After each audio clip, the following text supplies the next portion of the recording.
ಅಂದರೆ ಇಲ್ಲಿ ನನಗೆ ನೆನಪಾಗೋದು, ಅಮ್ಮ ತುಂಬ ಶ್ರೀಮಂತ ಮನೆತನದ ಮಗಳು. ಹೇಗೆಂದರೆ ಪದ್ಮಕ್ಕ ಹುಟ್ಟಿದಾಗ ಅವಳು ಮೈ ಮೇಲಿರೋ ಒಡವೆ ನೋಡಿ ಯಾರು ಎತ್ಕೊಂಡ್ಲಿಕ್ಕೆ ಹೆದರುತ್ತಾ ಇದ್ರಂತೆ. ಇವಳು ತಗುತ್ತದ ಉಂಗುರನೆಲ್ಲ ನೀರಿಗೆ ಹಾಕ್ತಾ ಇದ್ಲಂತೆ. ಅಂಥ ಶ್ರೀಮಂತ ಕುಟುಂಬ. ಆದರೆ ಅಮ್ಮ ರಾಜಕಾರಣಕ್ಕಾಗಿ ಅವರೆಲ್ಲ ಒಡವೆಗಳನ್ನು ಮೂಟೆಗೆ ಕಟ್ಟಿ ಕೊಟ್ಟಿದ್ರು ಅಪ್ಪಾಜಿಗೆ. ಅಂದರೆ ಆ ಥರ ಬಡತನ ಅಂದರೆ ಆ ಥರದ್ದಲ್ಲ, ಇದು ಆ ಸಂದರ್ಭ ಆಗಿತ್ತು. ಅಪ್ಪಾಜಿ ಅರೆಸ್ಟ್ ಆದಾಗಲೂ ಕೂಡ ಅಲ್ಲಿ ಪೊಲೀಸ್ ಸೆಕ್ಯೂರಿಟಿಗೆ ಏನು ಬರ್ತಾ ಇರಲಿಲ್ಲ, ಅವ್ರಿಗೆಲ್ಲ ಸರಿಯಾಗಿ ಊಟಕ್ಕೆ ಬಿಡಿಸ್ತಾ ಇದೆಯಾ ಅಂತ ಕೇಳ್ತಾ ಇದ್ರು. ಮಕ್ಕಳು ಊಟ ಮಾಡಿದ್ರ ಅಂತ ಕೇಳ್ತಿರ್ಲಿಲ್ಲ, ಸರಿಯಾಗಿ ಊಟಕ್ಕೆ ಬಿಡಿಸ್ತಾ ಇದೆಯಾ ಅಂತ ಹೇಳಿ ಅಮ್ಮನ ಕೇಳ್ತಾ ಇದ್ರು. ಅಮ್ಮ ಯಾವಾಗಲೂ ಮನೆಗೆ ಬಂದ ದಿವ್ಸಗಳನ್ನ ಹೇಳ್ತಾ ಇದ್ರು. ಈಗಿನ ಕಳ್ಕಳಿ ಎಲ್ಲರೂ ನಾವು ನೋಡ್ತೇವೆ, ಅಪ್ಪಾಜಿ ಎಲ್ರಿಗೂ ಊಟ, ಡ್ರೈವರ್ಗಳಿರಲಿ ಸೆಕ್ಯೂರಿಟಿ ಇರಲಿ ಊಟ ಆಯ್ತು ಅಂತ ಕೇಳ್ತಾರೆ. ಆದರೆ ಆಗ ಹಾಸ್ಪಿಟ್ಲಲ್ಲಿ ಇದ್ದಾಗಲೂ ಕೂಡ ಅವರೆಲ್ರಿಗೂ ಸರಿಯಾಗಿ ಊಟ ಬಿಡಿಸ್ತಾ ಇದ್ದೀರಾ ಅಂತ ಕೇಳ್ತಾ ಇದ್ರು. ಹಾಗೆ ಅಪ್ಪ ಬಂದಿದ್ದ ರೀತಿ. ಸರ್, ಈ ವಿಚಾರವಾಗಿ ಏನು ಹೇಳ್ತೀರಾ? ಅಂದರೆ ಮೈತ್ರಾದೇವಿಯವರು ದೊಡ್ಡ ಶ್ರೀಮಂತರ ಮನೆಯಿಂದ ಬಂದರೂ ಕೂಡ ಪಕ್ಷದ ಹೋರಾಟಕ್ಕೋಸ್ಕರ, ನಿಮ್ಮ ಒಂದು ಹಠ ಚೆಲ್ಲಕ್ಕೋಸ್ಕರ ಅವರನ್ನು ಅವರು ಬದಲಾವಣೆ ಮಾಡಿಕೊಂಡು ಎಲ್ಲರ ಜೊತೆ ಚೆನ್ನಾಗಿರ್ತಾ ಇದ್ರು, ಎಲ್ರಿಗೂ ಕೂಡ ಸೇವೆ ಮಾಡ್ತಾ ಇದ್ರು. ಈ ಒಂದು ವಿಚಾರಕ್ಕೆ ಏನು ಹೇಳ್ತೀರಾ? ಅಲ್ಲ, ಮೈತ್ರಾದೇವಿಯವರು ವೀರಭದ್ರ ಶಾಸ್ತ್ರಿಗಳವರ ಮಗಳು. ನಾನು ಅಲ್ಲಿಗೆ ಹೋದ ಮೇಲೆ ಅಲ್ಲೇ ಇದ್ದೆ, ಅವ್ರ ಮನೆಯಲ್ಲೇ ಇದ್ದೆ. ಹೊನ್ನಾಳಿ ಶಿಕಾರಿಪುರ ಎಲ್ಲರೂ ರೈಸ್ ಮಿಲ್ ನೋಡ್ಕೊಳ್ಳುವಂಥದ್ದು ಜವಾಬ್ದಾರಿ ಇತ್ತು. ಹೀಗೆ ಬೆಳೀತು. ಆಮೇಲೆ ಒಂದು ವಿಶೇಷವಾದ ಸಂದರ್ಭದಲ್ಲಿ ಕೊನೆಗೆ ಮೈತ್ರಾದೇವಿಯವ್ರನ್ನ ಮದುವೆ ಮಾಡ್ಕೊಳ್ಳುವಂಥ ಸಂದರ್ಭ ಬಂತು. ಅದಾದಮೇಲೆ ನಾವು ಒಟ್ಟಾಗಿ ಕೆಲಸ ಮಾಡೋದು, ಪುರಸಭಾ ಅಧ್ಯಕ್ಷನಾಗಿ, ಅಲ್ಲಿಯ ಸದಸ್ಯನಾಗಿ. ಅಲ್ಲಿಂದ ನಾನು ಮುಂದೆ ಬರೋಕ್ಕೆ ಸಾಧ್ಯ ಆಯಿತು. ಹೋರಾಟ ಅವತ್ತು ಸಹ ಎಲ್ಲಕ್ಕೂ ಸಹ ಒಂದು ದಿನ ನಾನು ಹೋರಾಟ ಮಾಡೋದಕ್ಕೆ ಅಡ್ಡಿ ಆತಂಕಗಳನ್ನು ನಮ್ಮ ಶ್ರೀಮತಿಯವರು ಮೈತ್ರಾದೇವಿಯವರು ಮಾಡಲಿಲ್ಲ. ಎಲ್ಲ ರೀತಿ ಸಹಕಾರ ಬೆಂಬಲವನ್ನು ಕೊಡ್ತಾರೆ. ಯಾವತ್ತೂ ಹೇಳಿಲ್ವಾ ಸಾಕು ಬಿಟ್ಬಿಡಿ ರಾಜಕೀಯ ಅಂತ? ಎಲ್ಲ ಸಂದರ್ಭದಲ್ಲೂ ನನ್ನ ಪರವಾಗಿ ಗಟ್ಟಿಯಾಗಿ ನಿಂತರು. ಹೋರಾಟದಲ್ಲೂ ಅನೇಕ ಅವರು ಪಾಲ್ಗೊಂಡ್ರು. ಹೀಗಾಗಿ ನಾನು ಅಲ್ಲಿ ಬೆಳೆಯೋದಕ್ಕೆ ಸಾಧ್ಯ ಆಯಿತು. ಸಾಮಾನ್ಯವಾಗಿ ರಾಜಕಾರಣಿಗಳಿರ್ತಾರಲ್ಲ, ದೊಡ್ಡ ದೊಡ್ಡ ನಾಯಕರುಗಳು, ಅವ್ರಿಗೆ ಅವ್ರ ಮಕ್ಕಳನ್ನ ರಾಜಕೀಯಕ್ಕೆ ತರಬೇಕು ಅಂತ ಆಸೆ ಇರುತ್ತೆ. ಆದರೆ ಆ ಮಕ್ಕಳಿಗೆ ಇಂಟ್ರೆಸ್ಟ್ ಇರೋದಿಲ್ಲ, ಸಕ್ಸಸ್ ಆಗಲ್ಲ, ಆ ಥರದ್ದೇ ನಾವು ನೋಡ್ತೀವಿ. ಆದರೆ ನಿಮ್ಮಲ್ಲಿ ಅದು ಕೇಸಲ್ಲಿ ವಿಭಿನ್ನ ಅಂತ ಹೇಳ್ಬೋದು. ರಾಘವೇಂದ್ರ ಅವರು, ವಿಜೇಂದ್ರ ಅವರು ಇಬ್ಬರೂ ಕೂಡ ರಾಜಕೀಯವಾಗಿ ಬಹಳ ಸಕ್ಸಸ್ ಕಾಣ್ತಾ ಇದ್ದಾರೆ. ಎಷ್ಟು ಖುಷಿ ಇದೆ ನಿಮಗೆ ಈ ವಿಚಾರವಾಗಿ? ಯಾವ ಕ್ವಾಲಿಟೀಸ್ ಕಾರಣ? ನಾನು ಒಂದು ಮಾತು ನಿಮ್ಗೆ ಹೇಳೋಕ್ಕೆ ಇಚ್ಛೆ ಪಡ್ತೇನೆ. ಭಗವಂತ ದೇವರದಿಂದ ಎಲ್ಲವನ್ನೂ ದೇವರು ಕೊಟ್ಟಿದ್ದಾನೆ. ರಾಘವೇಂದ್ರ ಅವರು ಸಂಸತ್ ಸದಸ್ಯರು, ವಿಜಯೇಂದ್ರ ಅವರು ಪಕ್ಷದ ರಾಜ್ಯದ ಅಧ್ಯಕ್ಷರು, 3 ಜನ ಹೆಣ್ಮಕ್ಳು, ಎಲ್ರಿಗೂ ಒಂದು ದೇವರು ಒಂದು ಸ್ಥಾನಮಾನಗಳನ್ನು ಕೊಟ್ಟು ಅವರವ್ರದ್ದ ಕ್ಷೇತ್ರದಲ್ಲಿ ಮುಂದೆ ಬರ್ತಾ ಇದ್ದಾರೆ. ದೇವರು ನನಗೇನೂ ಕೊರತೆ ಮಾಡಿಲ್ಲ, ತೃಪ್ತಿ ಇದೆ, ಸಮಾಧಾನ ಇದೆ.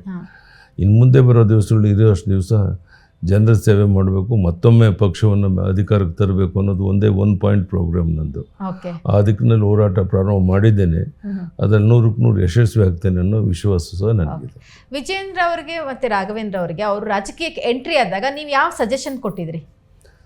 ಅಲ್ಲ, ವಿಜೇಂದ್ರ ರಾಘವೇಂದ್ರ ಅವರು ತಮ್ಮದೇ ಆದಂಥ ಒಂದು ಶಕ್ತಿ ಮೇಲೆ ಬೆಳೆದ್ರು. ಯಾವ್ದಾದ್ರು ಸಲಹೆ ಕೊಟ್ಟಿದ್ರ? ಅಂದರೆ ಒಂದಷ್ಟು ಮಾತುಗಳಿರುತ್ತೆ, ನೀ ಹಿಂಗೆ ನಡ್ಕೋಬೇಕು, ನೀ ಹಿಂಗಿರಬೇಕು ಅಲ್ಲ ಅಂತ ಅನೇಕ ಸಂದರ್ಭಗಳು ಬಂತು. ಎಲ್ಲ ಸಂದರ್ಭದಲ್ಲೂ ನಾನು ಕೇಳಿದ ಏನು ಮಾಡ್ತಿರ್ಲಿಲ್ಲ ಅವರು. ಹಾಗಾಗಿ ರಾಘವೇಂದ್ರ ವಿಜಯೇಂದ್ರ ಬೆಳೆದರು, ಅವರ ಸ್ಥಾನಮಾನ ಗಳಿಸಿದ್ರು. ಮತ್ತು ಆ ಕಾಲದಲ್ಲಿ ಬಹುಶಃ ಇಡೀ ರಾಜ್ಯದಲ್ಲಿ ಹೆಚ್ಚಿನ ಒಂದು ಅಂತರದಲ್ಲಿ ರಾಘವೇಂದ್ರ ಅವರು MP ಆಗಿ ಆಯ್ಕೆಯಾಗಿ ಹೋದರು. ಅದು ಬಹಳ ಒಂದು ವಿಶೇಷ ಅಂತ ಹೇಳಿ. ಅದು ಬಂಗಾರಪ್ಪನವರ ವಿರುದ್ಧವಾಗಿ ಮೊದಲನೇ ಬಾರಿ ಜಯ ಗಳಿಸ್ತಾರೆ. ಅವತ್ತೆಷ್ಟು ಖುಷಿಯಾಗಿತ್ತು ನಿಮಗೆ? ಅದಕ್ಕಿಂತ ಸಂತೋಷ ಸಂಗತಿ ಬೇರೆ ಏನಿದೆ? ಬಂಗಾರಪ್ಪನಂತವ್ರ ವಿರುದ್ಧ ನಾನು ಚುನಾವಣೆಯಲ್ಲಿ ನಿಂತು ಗೆದ್ದೆ. ಲೋಕಸಭೆಯಲ್ಲೂ ಸಹ ಅವ್ರನ್ನ ಸೋಲಿಸಿ ರಾಘವೇಂದ್ರ ಅವರು ದೊಡ್ಡ ಅಂತರದಲ್ಲಿ ಗೆದ್ದು ಹೋದರು. ಇದೆಲ್ಲವೂ ಸಹ ಒಂದು ದಾಖಲೆ ಅಂತಲೇ ಹೇಳೋಕ್ಕೆ ಇಚ್ಛೆಪಡ್ಬೋದು. ಶಿಕಾರಿಪುರಕ್ಕೆ ಬರ್ದಾನೆ ಮಂಡ್ಯದಲ್ಲೇ ಇದ್ದಿದ್ರೆ ಏನಾಗಿರ್ತಿದ್ರಿ ಇಷ್ಟೊತ್ತಿಗೆ? ಶಿಕಾರಿಪುರದಕ್ಕೆ ಬರದೆ ಮಂಡ್ಯದಲ್ಲೇ ಇದ್ದಿದ್ದಿದ್ರೆ ಏನಾಗಿರ್ತಿದ್ರಿ?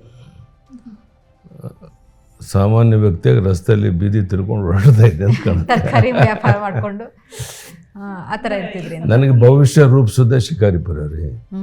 ಅತ್ಯಂತ ಪ್ರಾಮಾಣಿಕವಾಗಿ ನಿಮ್ಗೆ ಹೇಳಬೇಕು ಅಂದರೆ, ಶಿಕಾರಿಪುರಕ್ಕೆ ಹೋದ್ಮೇಲೆ ಎಲ್ಲ ರೀತಿಯ ಸ್ಥಾನಮಾನಗಳು, ಅವಕಾಶಗಳು, ಜನರ ಪ್ರೀತಿ ವಿಶ್ವಾಸ ಗಳಿಸೋಕ್ಕೆ ಸಾಧ್ಯ ಆಯಿತು. ಅದ್ರ ಮೂಲಕನೇ ಮುಂದೆ ಬರೋಕ್ಕೆ ಅವಕಾಶ ಆಯಿತು. ಹುಟ್ಟೂರಿನಲ್ಲೇ ಮನುಷ್ಯ ಸೈ ಅನ್ಸ್ಕೊಳ್ಳೋದು ಭಾಳ ಕಷ್ಟ. ನೀವು ಹುಟ್ಟೂರನ್ನ ಬಿಟ್ಟು ಶಿಕಾರಿಪುರದಂಥ ಊರಿಗೆ ಹೋಗ್ತೀರಾ. ಶಿವಮೊಗ್ಗ, ಶಿಕಾರಿಪುರ, ಎಲ್ಲಿಂದ ಎಲ್ಲಿಗೆ ಅವತ್ತಿನ ದಿವಸಿಗೆ ಬಹಳ, ಇವಾಗೆಲ್ಲ ರಸ್ತೆ ಎಲ್ಲ ಬಹಳ ಚೆನ್ನಾಗಿದೆ, ಒಂದು 3 hours 4 hours ಓಡಾಡ್ಬಿಡ್ಬೋದು ನಾವು. ಅವತ್ತು ಆ ಥರ ಇರಲಿಲ್ಲ. ಸೊ ಅಲ್ಲಿ ಜನ ನಿಮ್ಮನ್ನ ಒಪ್ಕೊಳ್ಳೋ ರೀತಿ ನೀವು ನಡ್ಕೋಬೇಕು ಅಂದ್ರೆ ಯಾವುದೋ ಒಂದು ಶಕ್ತಿ ಇರಬೇಕಲ್ಲ, ಅಲ್ಲ, ನಿಮ್ಮಿಂದ ಆ ಒಂದು ಶಕ್ತಿ ವರ್ಷಾನುಗಟ್ಟಲೆ ಪ್ರಯತ್ನ ಮಾಡಿ ಜನರ ಪ್ರೀತಿ ವಿಶ್ವಾಸನ ಗಳಿಸಿ, ಯಾಕೆಂದ್ರೆ ನಾನು ಹೋದಾಗ ನಾನು ಯಾರು ಅಂತ ಯಾರಿಗೂ ಗೊತ್ತಿರಲಿಲ್ಲ. ಎಲ್ಲರನ್ನೂ ಪರಿಚಯ ಮಾಡಿಕೊಂಡು ಅವರೆಲ್ಲರ ಸಹಕಾರವನ್ನು ಪಡೆದು ಬೆಳೆಯೋಕ್ಕೆ ಪ್ರಯತ್ನ ಮಾಡಿದೆ. ಅದೆಲ್ಲದರ ಪರಿಣಾಮ ಸ್ಥಾನಮಾನಗಳು ಸಿಗೋಕ್ಕೆ ಅವಕಾಶ. ತುಂಬ ದೊಡ್ಡದಾಗಿ ಗಣೇಶೋತ್ಸವ ಮಾಡ್ತಾರೆ ಅಪ್ಪಾಜಿ. ನಮ್ಮ ಚೈಲ್ಡ್ಹುಡ್ ಡೇಸ್ ಮರೀಲಿಕ್ಕಾಗಲ್ಲ. ಬಹುಶಃ ನಾವು ಸರ್ದಾರ್ ಜಿ ಅವ್ರ ಪುಸ್ತಕ ಎಲ್ಲ ಓದಿದಾಗ ನಂಗೆ ಅಪ್ಪಾಜಿದ ಕೆಲವು ಘಟನೆಗಳು ನೆನಪಾಗುತ್ತೆ. ಶಿಕಾರಿಪುರದಲ್ಲಿ ನಾವು ಸಣ್ಣವರಿದ್ದಾಗ ತುಂಬ ದೊಡ್ಡ ಪೆಂಡಾಲ್ ಹಾಕಿ ಆ ಗೊಳಲು ರಾಶಿ ಗಣಪತಿ ತುಂಬ ಇಡೀ ಶಿಕಾರಿಪುರ ಎದ್ದು ಕುಣಿತಾ ಇತ್ತು. 7 ದಿವಸ ಆರ್ಕೆಸ್ಟ್ರಾ ಮಾಡ್ತಿದ್ವಿ.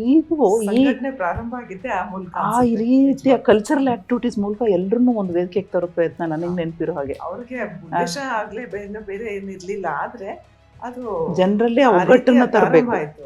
ಅದು ಶಿಕಾರಿಪುರದಲ್ಲಿ ಸ್ವಲ್ಪ ಆ ಥರ ಹೊಡಿಬಡಿ ಅನ್ನೋ ಊರು ಅವಾಗಿನ ದಿವಸದಲ್ಲಿ. ಅಪ್ಪಾಜಿ ಏನಾದರೂ ಇವತ್ತು ಈ ಸ್ಥಾನಮಾನಗಳು ಸಿಕ್ಕಿದ್ರೆ ಒಂದು ಮಾತು ನಿಮಗೆ ಸ್ಪಷ್ಟವಾಗಿ ಹೇಳಕ್ಕೆ ಇಚ್ಛೆ ಪಡ್ತೇನೆ.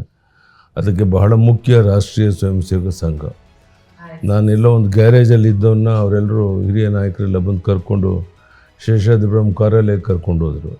ಅಲ್ಲಿ ಅವ್ರ ಜೊತೆಗೆ ಆ ಕಾಲದಲ್ಲಿ ಹೂವೆ ಶೇಷಾದ್ರಿಗಳು, ಮಧುರಾಯರು, ನಾವು ಕೃಷ್ಣಪ್ಪನವರು, ಜಯದೇವ್ಜಿ ಅವ್ರ ಜೊತೆಗಿರುವಂಥ ಸೌಭಾಗ್ಯ ನನಗೆ ಸಿಕ್ತು. ಅವರೆಲ್ಲರ ಪ್ರೇರಣೆಯಿಂದಲೇ ನಾನು ಬೆಳೆಯೋಕ್ಕೆ ಸಾಧ್ಯ ಆಯಿತು. ಇಲ್ಲದೇ ಇದ್ದರೆ ನಾನು ಹೇಳಿದ್ನಲ್ಲ, ಎಲ್ಲೋ ಬೀದಿ ಸುತ್ತಕೊಂಡಿರಬೇಕಾಗಿತ್ತು.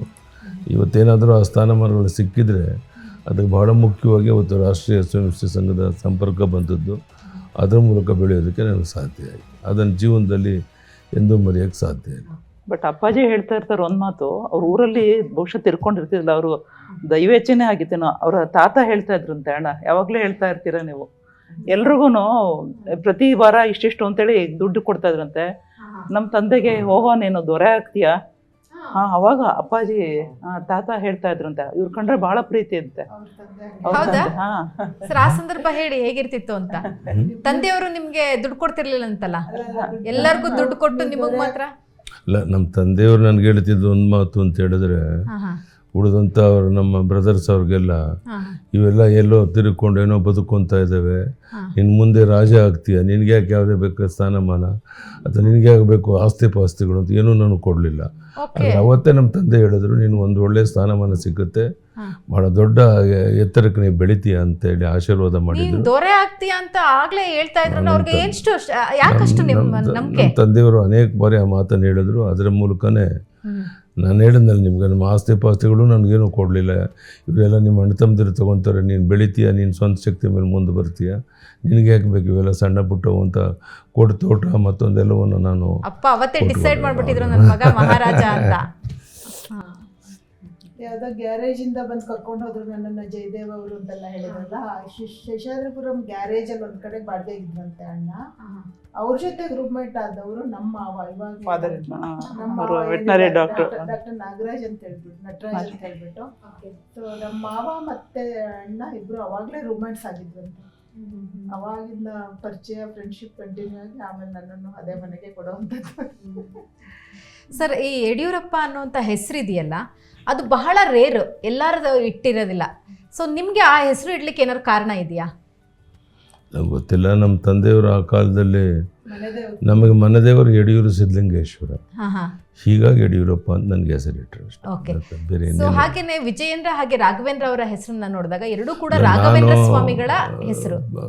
ರಾಘವೇಂದ್ರ ರಾಯರ ಭಕ್ತ, ಹೀಗಾಗಿ ರಾಘಣ್ಣ ಹುಟ್ಟಿದಾಗ ರಾಘವೇಂದ್ರ ಅಂತ ಹೆಸರಿಟ್ಟೆ. ರಾಘವೇಂದ್ರ ಅವರ ಗುರುಗಳು ವಿಜಯರಾಯರು, ಅದಕ್ಕೋಸ್ಕರ ವಿಜಯಣ್ಣ ಹುಟ್ಟಿದಾಗ ವಿಜಯೇಂದ್ರ ಅಂತ ಹೆಸರಿಟ್ಟೆ. ರಾಘವೇಂದ್ರ ಸ್ವಾಮಿಗಳ ಪ್ರಭಾವ ಹೇಗಿದೆ ನಿಮ್ಮ ಜೀವನದಲ್ಲಿ? ಅಲ್ಲ, ಈ ನಿಮಿಷಕ್ಕೂ ಸಹ ನಾನು ಯಾವುದೇ ಕೆಲಸ ಮಾಡಬೇಕಾದ್ರೂ ರಾಘವೇಂದ್ರ ಸ್ವಾಮಿ ಮಠಕ್ಕೆ ಹೋಗುವಂಥದ್ದು, ಅಲ್ಲಿ ಶಿಕಾರಿ ಉಚ್ಚರಾಯ ಸ್ವಾಮಿ ದೇವಸ್ಥಾನಕ್ಕೆ ಹೋಗುವಂಥದ್ದು, ಬಹಳ ನಾನು ರಾಯರ ಭಕ್ತ ಅವತ್ತಿಂದ ಇವತ್ತಿನವರೆಗೂ, ಮುಂದೇನೂ ಸಹ. ಹೀಗಾಗಿ ರಾಘವೇಂದ್ರ ದಯೆಯಿಂದ ಈ ಸ್ಥಾನಮಾನಗಳು ನನಗೆ ಸಿಕ್ಕಿದೆ. ಅದು ಜೀವನದಲ್ಲಿ ಮರೆಯೋಕ್ಕೆ ಸಾಧ್ಯ. ಅವ್ರ ಬದುಕಿನಲ್ಲಿ ಬಹುಶಃ ಏನು ಹೊಡೆತ ಬಿತ್ತು, ರಕ್ತ ಸುರಿತು, ಆ ಒಂದು ಘಟನೆ ಜೊತೆಗೆ ನಮ್ಮ ತಂದೆ ಅಮ್ಮ ಯಾವಾಗಲೂ ಹೇಳ್ತಾ ಇದ್ರು, ಅವ್ರು ಲಾಲ್ ಚೌಕಲ್ಲಿ ಫ್ಲಾಗ್ ಹಾಸ್ಟ್ ಮಾಡಲಿಕ್ಕೆ ಅಪ್ಪಾಜಿ, ಅನಂತಕುಮಾರ್ ಅವರು, ಮುರಳಿ ಮನೋಹರ್ ಜೋಶಿಯವರು ಒಟ್ಟಿಗೆ ಹೋಗಿದ್ರು. ಅವಾಗ ಬಂದೂಕುಗಳು, ಗನ್ನು, ಸುರಿಮಳೆ ಅದು ಹೇಗಿತ್ತು ಅಂದರೆ, ಅಪ್ಪ ಸಮಾಜದವ್ರ ಅವ್ರ ಆತ್ಮೀಯರನ್ನ, ಕುಟುಂಬದ ಎಲ್ಲ ನೆನಪಿಸ್ಕೊಂಡು ಬಹುಶಃ ಬದುಕು ಮುಗಿತು, ಫ್ಲಾಗ್ ಹಾಸ್ಟ್ ಮಾಡೋದು ಒಂದೇ ನನ್ನ ಜೀವನದ ಗುರಿ ಅಂತ ಹೇಳಿ ಬಂದು ಹೇಳಿದ್ದ ನೆನಪನ್ನು ಅಮ್ಮ ಯಾವಾಗಲೂ ಹೇಳ್ತಾಯಿದ್ರು.